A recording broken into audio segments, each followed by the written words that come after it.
En esta ocasión resolveremos problemas en torno a las fórmulas empíricas. Comencemos. En esta videotutoría vamos a trabajar resolviendo problemas que involucran las fórmulas empíricas. Pero antes de empezar vamos a refrescar un poco los conocimientos que tenemos sobre los diferentes tipos de fórmulas moleculares. Podemos establecer tres tipos principales de fórmulas moleculares. La fórmula molecular tradicional es aquella que me indica el número exacto de átomos de cada elemento presentes en una molécula. Por ejemplo, tenemos ahí el caso de la glucosa, donde la fórmula molecular nos indica que está compuesta por 6 átomos de carbono, 12 átomos de hidrógeno y 6 átomos de oxígeno. Tenemos también la fórmula estructural, que es aquella que muestra cómo están unidos entre sí los átomos de una molécula. Recordemos que este tipo de fórmula estructural la podemos dibujar o establecer dibujando todos los elementos que forman la estructura, o podemos dibujarla de una manera más basada en la química orgánica, como la que tenemos en pantalla, donde cada quiebre en las líneas me indica la presencia de un átomo de carbono. Y finalmente tenemos a la fórmula empírica, que es la que nos indica la proporción mínima de números enteros de los elementos que forman a la molécula. En este caso, la fórmula empírica solamente me da la proporción en la que están unidos esos elementos. Lo que vemos en la glucosa es que tenemos 12 átomos de hidrógeno y 6 átomos de carbono y oxígeno. Es decir, tenemos el doble de átomos de hidrógeno que de carbono y oxígeno. Así que la relación de hidrógeno a carbono y oxígeno es de 2 a 1. Y por eso la fórmula empírica nos indica que tenemos 2 átomos de hidrógeno por cada átomo de carbono o oxígeno que haya en la fórmula. Ahora, los cálculos que involucran fórmula empírica generalmente nos solicitan que calculemos una fórmula empírica a partir de la composición porcentual que tiene una sustancia química. Entonces, hay una serie de pasos que nosotros podemos seguir para poder calcular la fórmula empírica a partir de la composición porcentual. Si nosotros partimos de esta composición porcentual, lo primero que debemos hacer es suponer que vamos a trabajar con una muestra de 100 gramos. Esto nos va a permitir convertir directamente la composición porcentual de la sustancia a gramos o masa de cada uno de los elementos de la sustancia. Una vez teniendo los gramos de cada elemento, podemos utilizar la masa molar para convertir los gramos de los elementos a moles de cada uno de los elementos. Esto es necesario porque la relación que se establece en la fórmula empírica es una relación molar. Entonces necesitamos hacerla con los moles. Y a partir de estos moles lo que vamos a hacer es un cálculo de razones morales para finalmente obtener cuál es la fórmula empírica de la sustancia. Así que vamos a resolver algunos ejercicios para aplicar este procedimiento. Resolvamos ahora unos ejercicios en torno al tema de las fórmulas empíricas. En el primer ejercicio tenemos al peroxiacilnitrato, o PAN. Es uno de los componentes del smog y presenta la siguiente composición porcentual: 19,8% de carbono, 2,50% de hidrógeno, 11,6% de nitrógeno y 66,1% de... Vamos a calcular la fórmula empírica del PAN. Para poder resolver estos ejercicios, vamos a seguir el esquema que vimos anteriormente. Primeramente vamos a establecer cuál es la masa de cada uno de esos elementos a partir de su composición porcentual, para luego convertirlos a moles y finalmente establecer una relación molar entre las especies. Y con esto entonces obtener cuál es la menor proporción en la que esos elementos pueden estar enlazados. Observemos, eso sí, que en el ejercicio no me dan una masa inicial, sino que me dan un porcentaje. Cuando no tengamos una masa inicial, vamos a comenzar con la suposición de que tenemos 100 gramos de muestra. Al suponer que tenemos 100 gramos de muestra, esto me permite convertir directamente los porcentajes de composición porcentual de los elementos a masas, dado que están basadas también en un 100%. Entonces, en 100 gramos de muestra, el carbono, que tenía un 19,8%, correspondería a 19,8 gramos. El hidrógeno, por su parte, correspondería a 2,5 gramos, el nitrógeno a 11,6 gramos y el oxígeno a 66,1 gramos. Una vez tenemos entonces calculadas cuáles son las masas de nuestros elementos, vamos a calcular ahora cuántos moles tenemos de cada elemento. Este cálculo también lo vamos a hacer de manera individual. Comenzando con el carbono, lo que vamos a hacer es tomar la masa de carbono y la vamos a convertir a moles. Recordemos que este tipo de conversiones se hacen utilizando la relación entre moles y masa de los elementos. En este caso, si queremos convertir de gramos a moles, lo que tenemos que hacer es multiplicar por un factor de conversión donde tenemos un mole en el denominador y la masa atómica en gramos del elemento en el denominador. Entonces tenemos un mol dividido entre 12 gramos para convertir los gramos de carbono a moles de carbono. Ese resultado daría 1,65 moles. Vamos ahora con el hidrógeno. Tomamos la masa de hidrógeno, 2.5 gramos, y lo multiplicamos por 1 gramo de hidrógeno correspondiente a su masa atómica, corresponde a 1 mol de hidrógeno. Esto nos da 2.5 moles. Seguimos con el nitrógeno, 11.6 gramos, multiplicado por 1 mol de nitrógeno corresponde a 14 gramos de nitrógeno. Y esto nos da un resultado de 0.83 moles. Y por último, tenemos que en el caso del oxígeno, 66.1 gramos multiplicado por 1 mol de oxígeno dividido entre 16 gramos de oxígeno me da como resultado 4,13 moles. Y con eso entonces ya tenemos la cantidad de moles de cada una de las sustancias. El siguiente paso en el procedimiento es tomar estos valores y dividirlos todos entre la menor cantidad que tengamos de moles entre estos resultados.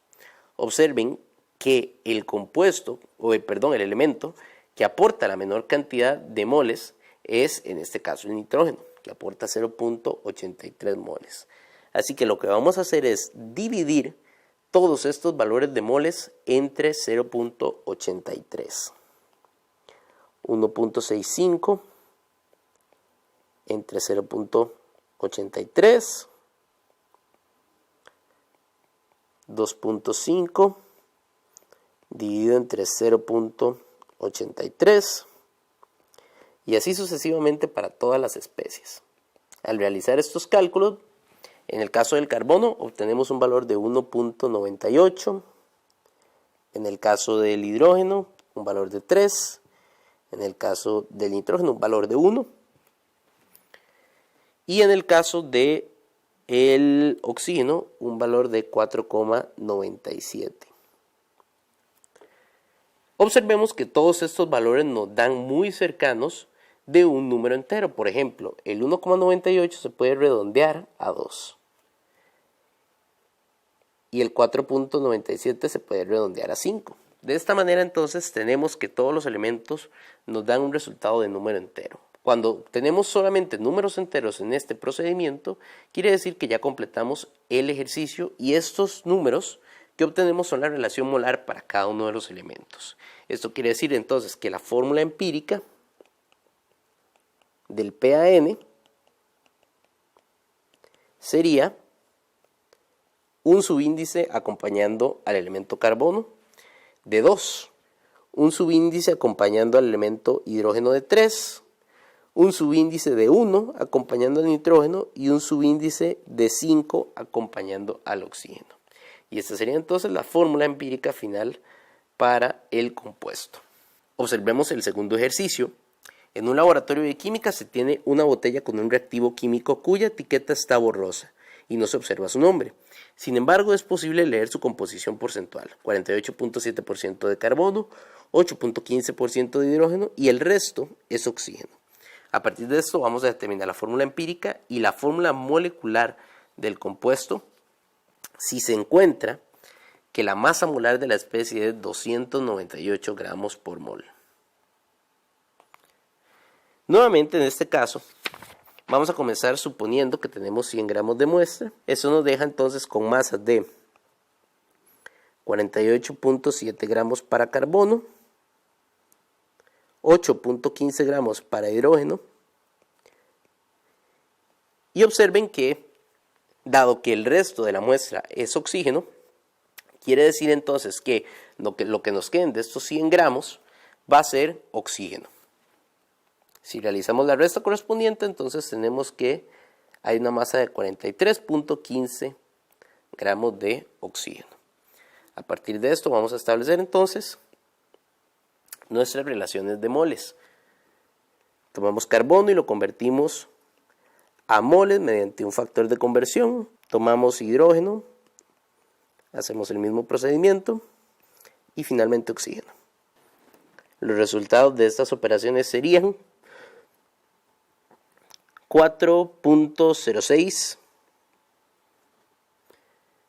moles para el carbono, 8.15 moles para el hidrógeno y 2,69 moles para oxígeno. Nuevamente dividimos entre la menor cantidad de moles que tengamos presentes, 4.06 dividido entre este caso la menor cantidad la aporta el oxígeno, 2.69 moles, 8.15 entre 2.69 moles y 2.69 moles entre 2.69 moles. Los resultados serían 2.69, perdón, en este caso el resultado sería 1.5, 3.01 y 2. Observen que en este caso, en el último caso, el resultado es 1. Observen que en este caso, el oxígeno y el hidrógeno están dando números casi enteros. Sin embargo, el carbono está lejos de ser un número entero. Y es un número que no podemos redondear con tanta facilidad, de manera que no podemos establecer que esta sea la relación molar de cada uno de los elementos, porque en la fórmula empírica no podemos poner especies con decimales. Entonces, lo que debemos hacer es que si llegamos a este punto y no obtenemos números enteros, vamos a multiplicar todos los factores por un número que me permita convertir todos esos resultados a números enteros. Por ejemplo, si nosotros multiplicamos 1.5 por 2, esto se convierte en 3, de manera que ya queda como un número entero. Pero tenemos que hacer dicha multiplicación para todas las especies, así que multiplicamos todo por 2, esto nos daría 6 y esto nos daría 2. Con esto entonces establecemos que la fórmula empírica sería C3H6O2. Ahora, el problema también nos solicita que calculemos cuál es la fórmula molecular del compuesto si sabemos cuál es su masa molar. Entonces, sabemos que esta fórmula empírica es la fórmula más resumida, la de las proporciones más bajas que puede presentar el compuesto. Sin embargo, no nos indica cuál es la cantidad exacta de átomos que tiene la molécula. Eso lo vamos a averiguar entonces con la fórmula molecular. Existe una fórmula que podemos utilizar en estos casos para obtener la razón molar de la fórmula molecular. Y lo que debemos hacer es tomar la masa molar de la fórmula molecular y dividirlo entre la masa molar de la fórmula empírica. Según esto, lo que vamos a hacer entonces es calcular la masa molar de la fórmula empírica primeramente y luego utilizar la masa molar de la fórmula molecular que me está dando el problema. Si hacemos el cálculo rápido de la masa molecular de la fórmula empírica, recuerden que lo que debemos hacer es multiplicar la cantidad de cada uno de los átomos por la masa molar de cada uno de los elementos. Este cálculo al final nos da un valor de 74 gramos por mol. Así entonces tomamos la masa molar formular que nos da el problema, 296 gramos por mol, y lo dividimos entre 74 gramos por mol. Eso nos da al final entonces un valor de 4. Este valor de 4 que obtenemos aquí me indica cuál es el número que tengo que utilizar para multiplicar todos los subíndices de la fórmula empírica. Así que para obtener la fórmula molecular final, vamos a multiplicar todos los subíndices de la fórmula empírica por 4 en este caso. Eso nos daría entonces C12 H24 y O8. Y esta sería entonces la fórmula molecular final para el compuesto.